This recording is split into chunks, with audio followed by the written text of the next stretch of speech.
Myanmar সীমান্তবর্তী নাফ নদীতে অভিযানে গিয়ে বিজিবির ৩৩ জন সদস্য নিখোঁজের বিষয়টি গুজব নির্ভর অপপ্রচার। শনিবার রাতে বর্ডার গার্ড বাংলাদেশ বিজিবির ভেরিফাইড ফেসবুক পেজে পোস্ট দিয়ে একথা জানানো হয়।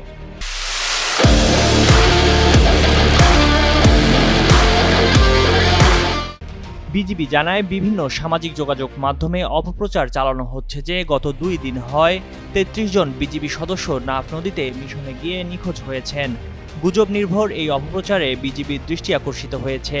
সামাজিক যোগাযোগ মাধ্যমে প্রচারিত এই তথ্যটি ভিত্তিহীন ও উদ্দেশ্য প্রণোদিত বলে জানায় বিজিবি। ফেসবুক পোস্টে বিজিবি জানায়, শনিবার ভোরে কক্সবাজারের টেকনাফে শাহপরীর দ্বীপের পশ্চিমপাড়া ঘাটের কাছ দিয়ে রোহিঙ্গাদের একটি নৌকা অবৈধভাবে সাগরপথে বাংলাদেশে আসছিল। পথে প্রবল স্রোতে নৌকাটি উল্টে যায়। খবর পেয়ে সৈকতের পাশে কর্তব্যরত বিজিবি সদস্যরা তৎক্ষণাৎ স্থানীয় জেলেদের সঙ্গে নিয়ে সেখানে যায়। তারা ২৪ জন রোহিঙ্গাকে জীবিত উদ্ধার করেন। উদ্ধার কাজ চলাকালে সমুদ্র উত্তাল থাকায় একজন বিজিবি সদস্য পা পিছলে পড়ে যান।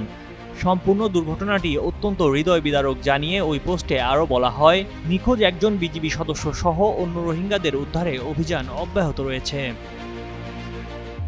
টেকনাফের শাহপরীর দ্বীপ পয়েন্টে নাফ নদীতে রোহিঙ্গা বোঝাই নৌকাডুবির ঘটনায় ৪ জনের মরদেহ উদ্ধার করা হয়।